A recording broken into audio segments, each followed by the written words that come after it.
Salut à tous, épisode 18 avec Movistar.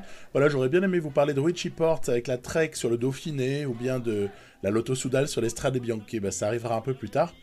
On va remettre du Lotto Soudal cette semaine avec le Tour du Benelux, Bing Bang Tour, qui est intéressant, les classiques canadiennes et on terminera avec le championnat du monde. Mais auparavant, quelques mots sur cette Vuelta qui a vu donc, le couronnement de Gaudu à l'épisode précédent au nez et à la barbe des Movistar. Bon, c'est vrai que les notes de Gaudu sont relativement... allez, elles sont pas parfaites, mais elles sont optimales pour ce qui est de nous embêter sérieusement, et ça n'a pas été raté, de la part de la Groupama FDJ qui en plus avait un super lieutenant avec Madouas, et ça mine de rien c'est important d'avoir un très très bon coureur à côté du leader.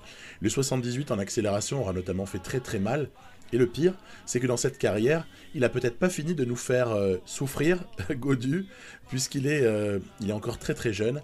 Et après, je prends ma part. Je pense que j'ai manqué d'agressivité dans le gameplay, surtout sur la première semaine de Vuelta. Je pense qu'il y avait comme ça quelques petits éléments que j'aurais pu améliorer. En tout cas, être plus agressif, ça aurait été essentiel. Mais ça, c'est après. Donc, dur à dire, toujours de parler après, c'est toujours facile. Voilà, Bing Bang Tour, c'est parti. Alors, j'ai mon équipe de Classic Man, donc l'équipe de pavé, autour évidemment de Garcia Cortina. Je vous avoue avoir un faible pour Emilio Nouwen, mon régène belge, qui me plaît de plus en plus. Ce tour du Benelux, c'est l'occasion de se confronter avec un maillot. Regardez, voilà, j'ai essayé le maillot de Iwan qu'il avait mis à disposition sur notre Discord, et c'était fort sympathique de sa part. Donc j'ai joué le Benelux avec ce maillot rouge et blanc, donc très original, peut-être totalement décalé d'ailleurs par rapport au vrai maillot Movistar, mais c'était une petite tentative comme ça. Et puis je voulais aussi témoigner du fait que j'avais trouvé son maillot intéressant. Il est sympa parce qu'il serait presque à connotation un petit peu suisse. Et on a des Suisses, on a une part importante de Suisses dans cette équipe. On a aussi un Suisse majeur qui va arriver dans le futur. Donc c'est peut-être pas dit qu'on le réutilise pas, ce maillot-là, parce que moi je le trouve joli. Vous me direz ce que vous en pensez dans les coms. Et ben voilà, nous, on a un job, c'est préparer Garcia Cortina à -4 de forme du jour pour essayer d'aller quand même jouer un rôle sur un tour du Benelux qui présente l'avantage de réunir de très très bons coureurs. Et ça, c'est toujours excitant de se mesurer à une forte concurrence. Le train est habituel, c'est Roulant qui emmène, ensuite c'est Nouwen qui est chargé de lancer Dillier, qui ensuite, à son tour, doit lancer Garcia Cortina pour une victoire ici. Waouh, très très très chèrement acquise face notamment à Wout van Aert. Le fameux jump sur la fin de Garcia Cortina, c'est pas la première fois qu'il nous fait ça, de surgir au tout dernier moment pour comme ça s'imposer. Vous me direz, Van Aert a également très très bien surgi, mais sur la ligne, c'est Garcia Cortina qui prend. Donc satisfaction, parce que le plateau de sprinter est très joli. C'est donc à la fois... Alors je sais, c'est peut-être moins excitant un Tour du Benelux qu'une Vuelta ou qu'un Giro, etc. Bien évidemment. Mais moi j'adore parce que c'est se mesurer à de très bons sprinters, avec un sprinter un peu moins fort, en tout cas sur le papier, avec également se mesurer à des Flandriens par moment, et même devoir faire face à quelques offensives sur terrain vallonné aussi. Donc c'est un petit mélange qui est super sympa et très excitant. Voilà pourquoi j'aime bien proposer le Tour du Benelux. On a là un contre-la-montre par équipe dès l'étape 2. Alors c'est vrai que notre équipe n'est peut-être pas la meilleure rouleuse du plateau, mais ça ne nous empêche pas tout de même d'essayer de bien faire, et notamment voilà, essayer de toujours avoir ces temps de relais, les temps adaptés à, on va dire, à la forme de chacun et à ses notes, ce qui nous met en position honnête, mais pas phénoménale, mais on aura perdu seulement 17 secondes sur ce chrono, donc ça me va tout à fait. Wout van Aert se retrouve donc avec le maillot de leader, puisque là, Jumbo-Visma a très très bien roulé sur l'étape 2, et voilà, on attaque ici l'étape 3 déjà, sur laquelle une arrivée au sprint paraît promise. Donc là encore, il va falloir essayer de travailler pour, et d'une, se placer. Après, je vous cache pas que je fais pas mal de x8 pour ensuite se retrouver dans les 20 derniers bornes et essayer de mettre en place notre train. On regarde toujours s'il y a du vent. En l'occurrence, là, c'est pas un jour où il y a vraiment du vent. On regarde toujours qui roule. A priori, UAE roule pour Gaviria, Christophe. On a Lotto Soudal qui roule pour Caleb Ewan. On a comme ça Jumbo Visma qui est présente, puisque elle a des arguments. Et également Deceuninck Quick-Step, toujours là également. Voilà, donc ça nous fait toujours des valeurs sûres. Alors ici, on ne va pas s'imposer. On sera parti d'un peu loin. Sur ce coup-là, c'est Simone Consoni qui va la prendre. Mais voilà, sans beaucoup de regrets de ma part. C'était peut-être pas génial, mais on ne peut pas gagner à chaque fois. Garcia Cortina n'est qu'à 9 secondes du maillot de leader. Donc il y a des bonifs de 10 secondes quand on s'impose sur une étape. C'est-à-dire que potentiellement, il peut quand même reprendre le maillot bientôt. Donc ça devient un peu l'objectif à ce moment-là. Je me dis, il faudrait essayer d'avoir ce maillot sur les épaules pour... parce que ça vous aura pas échappé qu'on n'est pas sous pic de forme. C'est pas bien grave. Mais essayer d'avoir quand même peut-être une forme un peu positive sur la dernière étape. Puisque la dernière étape, on sait, c'est un peu le juge de paix, avec notamment le mur de Grammont. Donc voilà, un peu l'idée dans laquelle on s'est placé. Allez, on est dans le final de l'étape 4. Toujours le train-train de la Movistar. Nowen, Dillier, Roulans, Garcia Cortina. Ce jour-là, puisque Roulans est doté d'une super forme du jour. Et on va essayer de faire parler la poudre. Donc l'arrivée n'est pas là, c'est juste derrière. Voilà, allez. C'est parti. Qui va s'imposer? Et là, on va être battu, mais de peu. Caleb Ewan, ça va quand même très très vite. Mais deuxième place qui permet de prendre une bonif. Cela dit, Van Aert en prend une aussi. Donc l'écart se réduit à 7 secondes. Mais rien non plus n'est fait. Allez, étape 5. On voit d'ailleurs apparaître Garcia Cortina parmi les favoris de l'étape, alors qu'au tout départ, il ne l'aurait pas été. Donc c'est marrant, on dirait que c'est évolutif, l'écran comme ça des favoris avant une étape. Je me souviens, dans cette année 2021, dans cette carrière-là, vous avoir montré une fois que sur le Grand Prix de l'Escaut, à ma grande surprise, Garcia Cortina était grand favori, alors qu'il y avait des sprinteurs bien meilleurs que lui présents. Et puis on peut pas dire que les pavés du Grand Prix de l'Escaut soient vraiment très très difficiles. Et pour autant, il était favori à ce moment-là, mais il sortait d'une très bonne période. Donc j'aimais l'hypothèse, sans aucune certitude. Vous me direz ce que vous en pensez, là aussi, ça m'intéresse, parce qu'il n'y a que en accumulant toutes nos expériences, à vous et à moi, qu'on peut arriver à tirer des conclusions. Parce que là, pour moi, ce n'est qu'une hypothèse. Est-ce que finalement, voilà, l'évaluation de qui est favori ne serait pas un peu corrélée aux résultats des semaines précédentes ou des jours précédents ou des étapes précédentes? Voilà, c'est une petite question que je pose comme ça en l'air. Alors, finale de l'étape 5, elle a une particularité, celle-là, c'est que la route se resserre. Dans le final, après quelques petits pourcentages, elle est légèrement vallonnée sur la fin, et la route va se resserrer, ce qui fait qu'en fait, des cassures peuvent apparaître sur les relances, et donc c'est un petit peu là-dessus qu'on va jouer, en essayant d'être très très agressif pour le coup. Voilà, l'agressivité dont je parlais, qui aura fait défaut sur la Vuelta pour essayer de contrer David Gaudu, voilà, cette agressivité, elle est ici présente pour s'imposer avec Garcia Cortina. Les bonifications n'iront pas pour Wout van Aert, ce qui fait que le maillot est repris. Garcia Cortina va donc être leader de ce Tour du Benelux au matin de l'étape 6. Alors, que nous réserve cette étape? En fait, plus ça va, plus les étapes sont difficiles, entre 5, 6 et 7. Donc c'est ça qui est excitant. La 6, je l'aime beaucoup. Elle est assez vallonnée par moment. Et le final, par contre, est plat sur les derniers kilomètres, mais il est toujours très très nerveux. Donc, c'est toujours excitant à jouer. Là encore, on se positionne.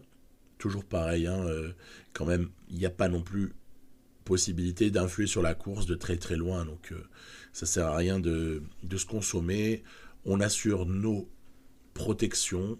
On a un petit plus 2 avec Garcia Cortina, ce qui est quand même toujours bon à prendre. Quelques pics de forme sont arrivés en cours de route, hein, pour certains équipiers. Vous l'avez peut-être vu dans l'écran de présentation. Ce qui fait que globalement, notre équipe va crescendo, hein, sur ce Tour du Benelux. C'est normal. Ils étaient, pour un grand nombre, les équipiers étaient calés sur le programme de Garcia Cortina. Et je leur avais fait accumuler peut-être plus de jours de course que ce que Garcia Cortina n'en avait eu. Ce qui créait un petit décalage à ce moment-là. Donc, tout à fait légitime qu'il y ait un petit décalage de pic de forme. Toutefois, allez, on existe. Il n'y a plus que 100 coureurs dans le groupe de leaders. Voilà. Et on avance. On reste bien à l'avant parce que même s'il n'y a pas grand danger, il y a quand même toujours moyen de se prendre une cassure. Faut pas trop traîner, disons. Surtout qu'il peut commencer à y avoir des attaques. Il peut y avoir des attaques par ici. Donc c'est assez sympa. Il faut bien surveiller. Il y a quelques types qui essayent assez souvent de sortir sur ces difficultés-là. Donc on se porte à l'avant. Notamment ici, vous apercevez Oliveira et Dillier qui sont chargés de faire le boulot. Allez, voilà, c'est parti. C'est parti ici. Alors, Evenepoel va par exemple rouler, lui, pour essayer de faire rentrer son leader. Lorenz de plus, c'est pareil, donc c'est bien. On a deux types très très forts qui roulent comme ça pour nous. Derrière, il y a des petites contre-attaques par-ci, il y a des accélérations, là c'est Janssen qui accélère. On se doute bien que Wout van Aert va tenter quelque chose à un moment donné pour que la Jumbo-Visma soit aussi agressive. Derrière, il y a eu des petites offensives, on a repris tout ça, on termine à moins d'une trentaine de coureurs, l'étape est très très nerveuse dans le final, ça on a l'habitude. J'ai pris la roue de Van Aert avec Garcia Cortina, qui a la capacité de garder cette roue, même si vous vous souvenez, Plouet et épisode précédent, dans la toute fin, il avait lâché la roue, mais là, on arrive à la conserver, cette roue de Van Aert, et c'est plutôt une bonne chose, parce que c'est lui vraiment, hein, que je cible comme énorme danger, et je vais demander comme ça à Dillier, en l'heure, de lancer d'un petit peu loin, pour ensuite accélérer avec Garcia Cortina, et arriver à mater l'ogre Van Aert sur cette étape quasi reine, en tout cas là c'est la deuxième plus délicate étape de ce Tour du Benelux, et pour aller comme ça, voilà, s'emparer de du coup un petit différentiel de 4 secondes supplémentaires au général, ce qui fait une avance de 7 secondes sur Van Aert. Stuyven est en embuscade notamment, mais Van Aert est à 7 secondes avant l'étape 7 qui arrive au mur de Grammont. Voilà. Tiens, petite parenthèse, équipe nationale, vous savez que je joue avec la Colombie.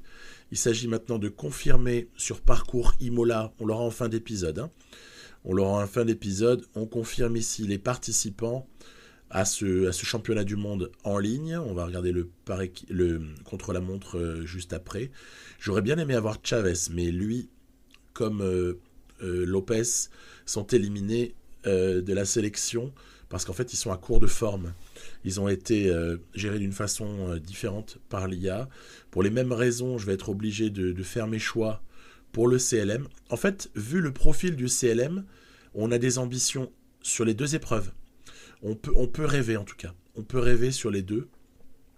Allez, on verra ça donc à la fin de l'épisode. Essen, Gerhardsbergen, donc on est sur l'étape 7 assez classique de ce tour, de ce Big Bang Tour. On y va. Il y aura plusieurs passages, 3 je crois en tout, au mur de Grammont.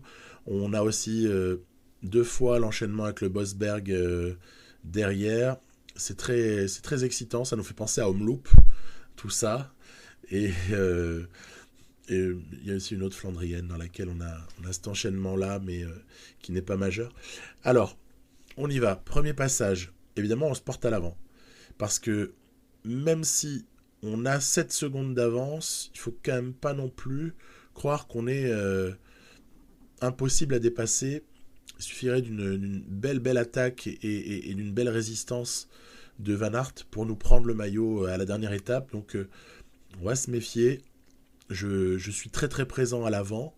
Euh, voilà, ici, regardez, le petit passage dans la foulée pour contrôler, l'échappée est reprise. On demande à nos équipiers de se porter à l'avant. Et en fait, là, je réalise un truc, je me dis, mais il est où? Mais, ah ouais, incroyable, il est là. Van Aert, il y a eu une cassure. Il a été victime d'une cassure. Bon, on est assez loin de l'arrivée, hein. Mais il a été victime d'une cassure. C'est pour ça qu'en fait, il y a tous les Jumbo-Visma qui sont en train de rouler. Parce qu'il s'est mangé une cassure dans le mur de Grammont. Ok, en sortie du mur de Grammont. Donc, ah ouais, intéressant. Mais ça veut dire qu'on aurait peut-être intérêt à accélérer. Alors à ce moment-là, on a peut-être intérêt à accélérer, à rouler pour que Garcia Cortina puisse un petit peu se sécuriser. Philippe Gilbert s'est un petit peu montré. On est au deuxième passage au mur de Grammont.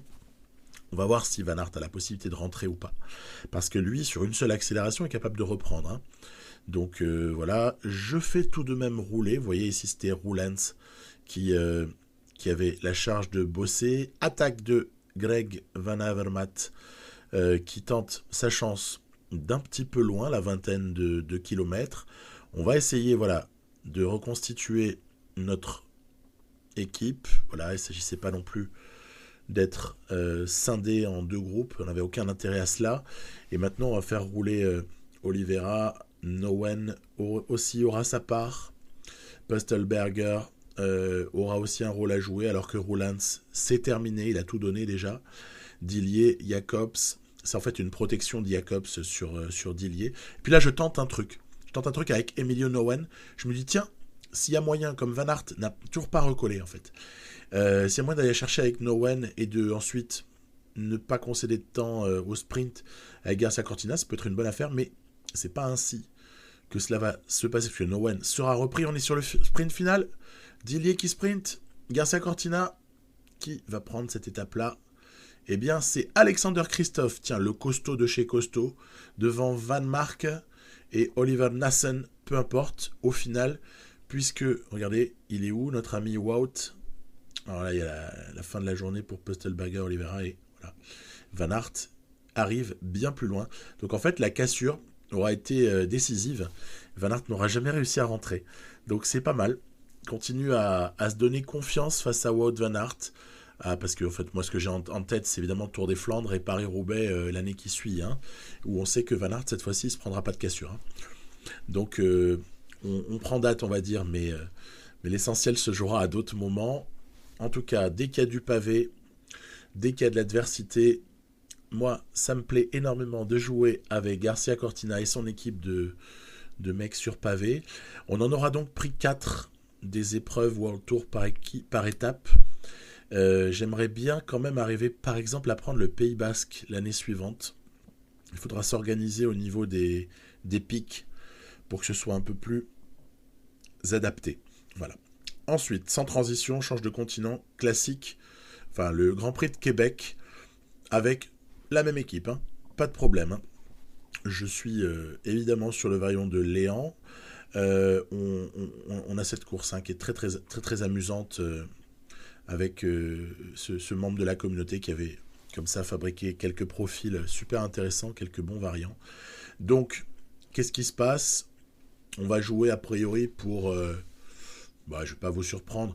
Là, je suis dans l'esprit au Canada, là, sur les deux courses, que ce soit Québec ou Montréal, je suis dans l'esprit de jouer pour Cortina et pour Nowen. Sauf événement de course ou possibilité que je vois là. A priori, c'est pour les deux là que je vais jouer. Donc on verra un peu selon la forme du jour qui est privilégié. On sait que Québec termine avec une grosse difficulté dans laquelle il faut oser attaquer pour essayer de se démarquer avant de terminer sur un léger replat. Pour ce qui est de Montréal, c'est différent. Montréal a l'air de beaucoup réussir au Flandrien sur ce variant Léon, hein, toujours. Réussit pas mal au Flandrien. À chaque fois que je l'ai joué, c'était des arrivées entre Flandriens. C'était assez incroyable. Donc, Pourtant, il y a du pourcentage, le parcours est plutôt vallonné, on peut pas dire que les pavés soient non plus omniprésents, c'est moins qu'on puisse dire. Mais pour autant, donc, que nous réservera Montréal, on verra bien. En tout cas, dans le final de Québec, on est en nombre, on est bel et bien présent, et on va essayer de peser sur la course.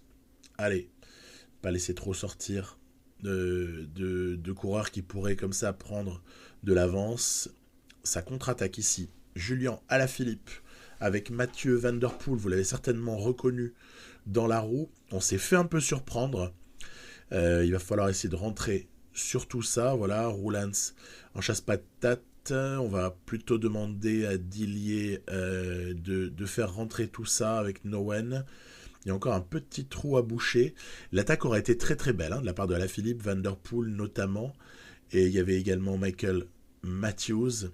Peter Sagan est également présent. Vous le voyez dans la roue de Ivan Garcia Cortina qui produit son effort pour essayer d'aller l'emporter ici à Québec. Eh ben non. Tiens, zut alors. Ce ne sera pas le cas. Ce sera 1 Van Der Poel, 2 Alaphilippe, 3 Michael Matthews et Garcia Cortina nous fait une 4e place. Ok, j'ai pas à rougir d'être battu par Van Der Poel et par Alaphilippe. Donc ça ira très bien pour cette fois. On va pas pleurnicher, mais quel beau plateau. Kwiatkowski, Sagan, encore.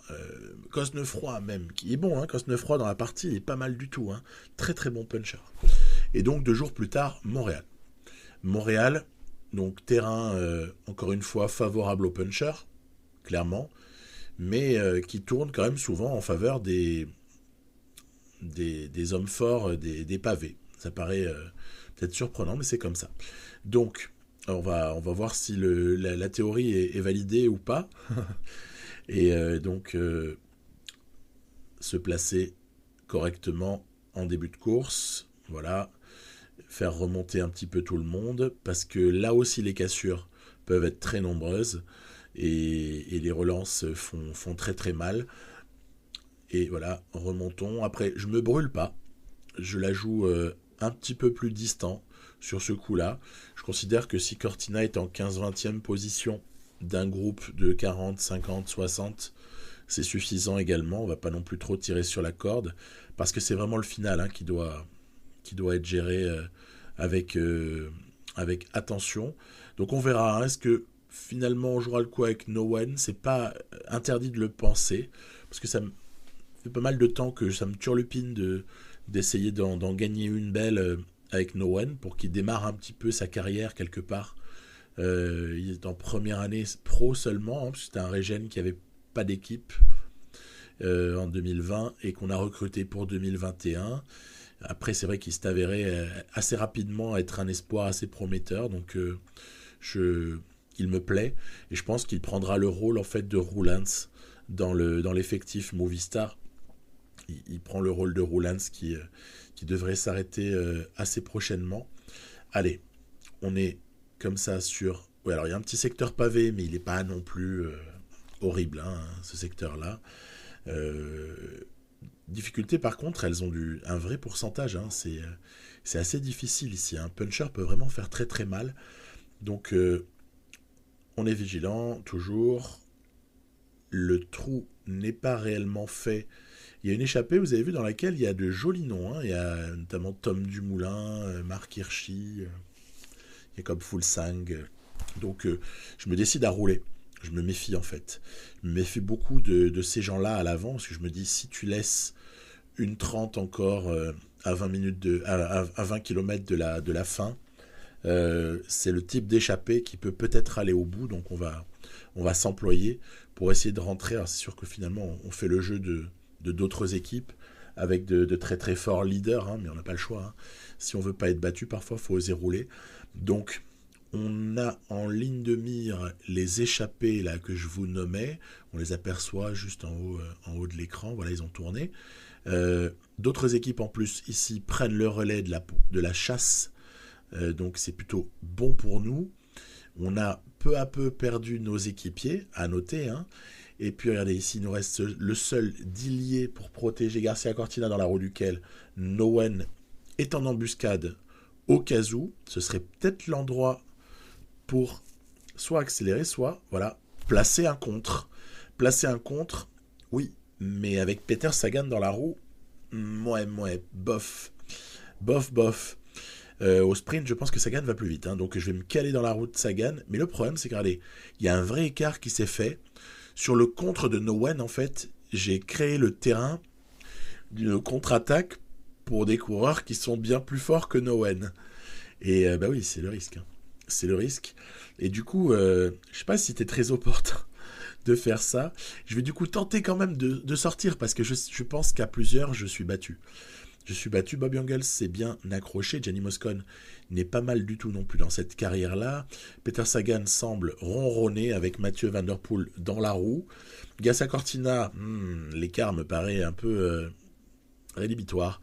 Ça paraît difficile de rentrer à ce stade-là. Il y a 5 hommes qui risquent de s'expliquer. On est à 5 km de l'arrivée pour la victoire finale. Gasly Cortina, vous voyez, j'essaie de le faire rentrer. Parce que sinon je sais qu'il est battu en fait. Cependant, est-ce qu'il n'est pas un peu trop tard ? Je le pense. Il a consommé toute sa barre pour rentrer, c'est affreux. Et du coup, j'essaie de devancer parce qu'on sait qu'au bout de cette ligne droite, c'est l'arrivée. Nowen ne peut pas résister à la vitesse de Sagan et Van Der Poel, mais il fait quand même une 3e place. Donc, on est pas mal. 3e à Montréal, 4e à Québec. C'est pas déshonorant.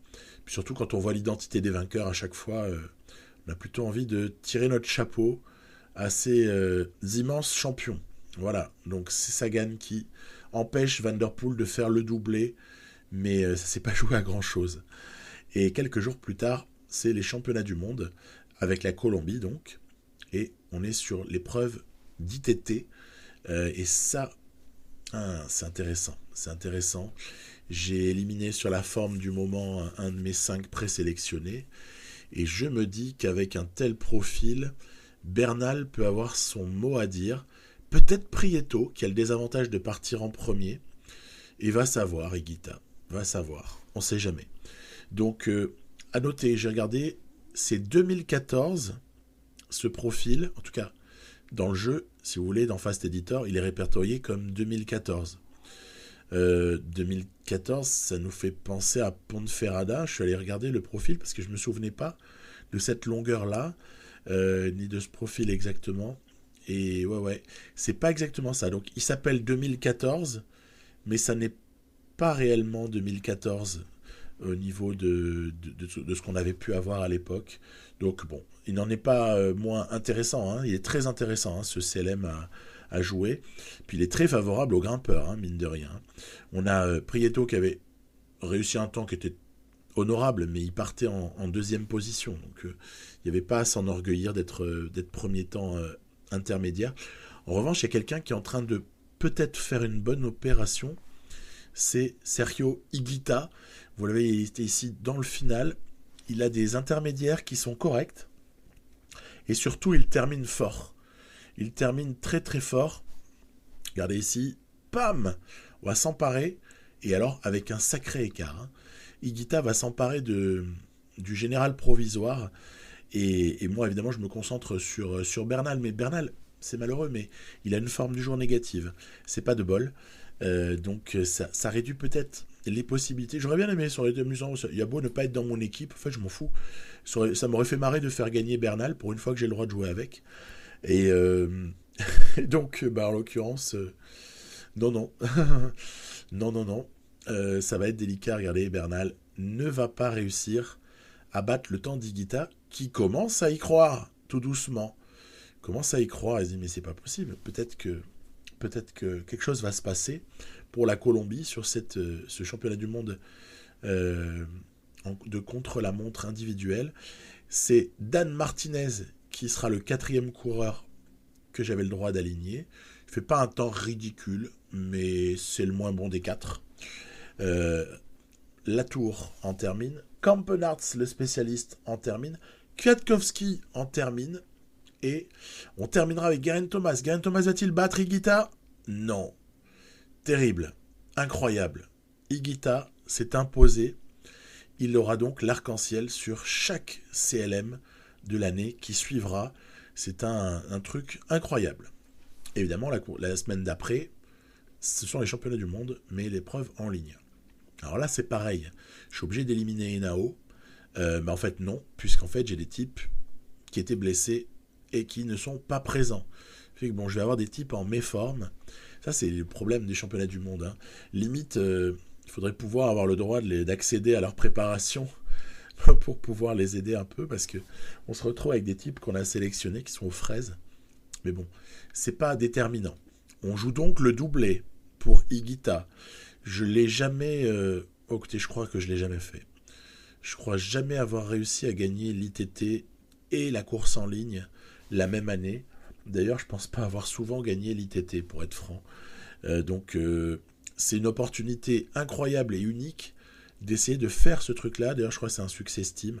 Moi, je l'ai pas, par définition. Donc, est-ce qu'on va réussir à taper à la Philippe, hein, parce que c'est là-dessus que ça se joue. Hein.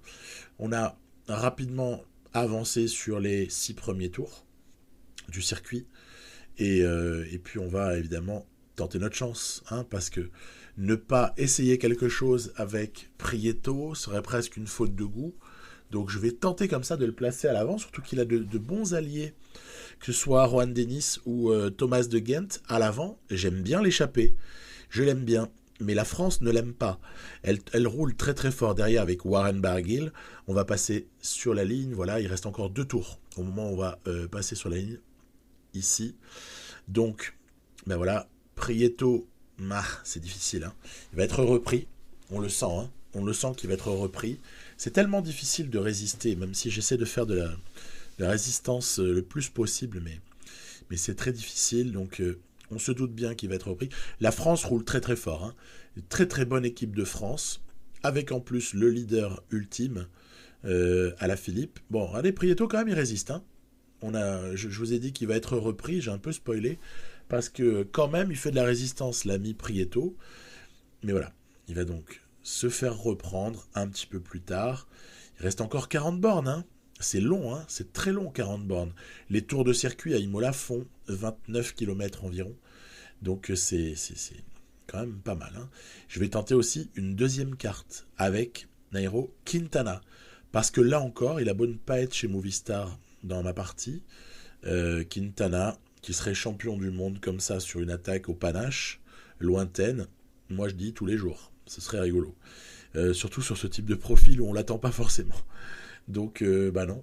Déjà, ça va être tendu parce qu'il y a Janssen qui va rentrer sur Quintana. Alors, à la limite, pourquoi pas? Pourquoi pas? C'est mieux de pouvoir collaborer avec un coureur, même s'il est peut-être fatigué, mais il y a peut-être quelque chose à faire. En plus, ça a l'avantage de faire rouler la France. C'est pour ça que je fais ça, hein. Si je lance des types comme ça à l'avant, qui sont de bonnes cartes à jouer, c'est parce que je veux faire rouler la France ou toute autre équipe qui s'estimerait très très forte. Nous sommes repris encore une fois par le travail, cette fois-ci c'était Cosnefroy qui a repris Quintana, que j'ai un peu relevé, hein, parce qu'on amorce le dernier tour. Et le dernier tour, c'est le moment où tout devrait se jouer. Donc il va falloir être habile et essayer de provoquer la chance. Donc allons-y. Je l'ai laissé en intégralité, hein, la toute fin comme ça. On arrive dans la première des 2 difficultés majeures de ce parcours. Quintana est en protection, Higuita est prêt à jaillir. Et là, écoutez, on va pas faire de chichi, on va partir. Hein. On va partir ici. Alors j'ai envie de dire, malheureusement, Alaphilippe a pris la roue d'Higuita, mais Alaphilippe accélère. Vous voyez ici, par exemple, Higuita est calé dans la roue et Alaphilippe a essayé de contrer Higuita. Les 2 hommes ont un petit peu d'avance sur Bettiol et Yates, Adam. À voir. Maintenant, j'essaie de tenir la roue d'Alaphilippe parce que c'est très très important. Si nous avons un écart comme ça d'une dizaine de secondes qui monte à un petit peu plus que cela, on peut peut-être jouer la victoire au sprint en fait. Même si la note d'Alaphilippe est quand même considérable en accélération, mais sait-on jamais. Et donc c'est ainsi que, voilà, je m'accroche, je suis dans la roue. Comment ça? Oh là là, vous avez vu, il a sauté de ma roue. Il a sauté de ma roue sur une accélération comme ça sur le plat. Très très douloureux. Voilà, on va rentrer. Il a fallu bouffer de la barre, hein, pour rentrer, mais au moins avec la barre jaune, on risque de tenir dans la roue d'Alaphilippe. Donc suspense total ici sur cette fin de course. Est-ce que Bettiol, Benoît, Valgren, par exemple, vont réussir à rentrer sur ces deux hommes-là? Est-ce qu'Alaphilippe va réussir à accélérer pour essayer de faire très très mal à Higuita? Est-ce qu'Higuita va réussir à le contrer? C'est toute la question. Alors déjà, pour ce qui est des poursuivants, c'est mort et enterré. Regardez, il reste moins de 10 km, il y a 40 secondes, c'est terminé l'histoire. Terminé. En revanche, maintenant il va falloir jouer le mano à mano avec Julien Alaphilippe, qui n'est pas le dernier de ces candidats à la victoire. C'est même celui que j'attendais en vérité. Regardez, le vent va plus être le même sur la ligne d'arrivée, mais le vent, je vous l'annonce, il est droite-gauche sur la ligne d'arrivée. Qui dit vent droite-gauche, dit est-ce qu'on n'essaye pas d'en tenir quand même un peu compte? Alors je vais quand même tenter une attaque ici. Tenter une attaque pour essayer de lui faire mal, parce qu'en fait j'avais vu une cinématique de pseudo-défaillance potentielle. Donc on va lancer le sprint et on va se faire prendre sur la gauche. Waouh! C'est terrible, implacable logique qui voit comme ça Julien Alaphilippe s'imposer. Je me mords encore les doigts de ne pas... Oui, mais enfin ça c'est toujours pareil, c'est après coup. Hein. Après coup c'est toujours facile, mais allez, quand ici déjà on se fait lâcher une première fois. Bon bah là, je pense pas qu'il y ait d'autres opportunités qu'essayer de rentrer très rapidement, parce que sinon le Alaphilippe il est tellement fort qu'il va nous faire trop mal et on rentrera jamais. Donc à ce moment-là, je dis que c'est correct. Il fallait rester dans cette roue-là. Après, il n'y aura plus jamais d'écart entre les deux, hein, ça va se jouer au sprint. La seule question que je me pose, c'est est-ce qu'il fallait pas attendre? Voilà. Est-ce qu'il fallait pas tout bonnement attendre le sprint? Et bien je vais vous dire pourquoi je ne l'ai pas attendu. Ça vaut ce que ça vaut.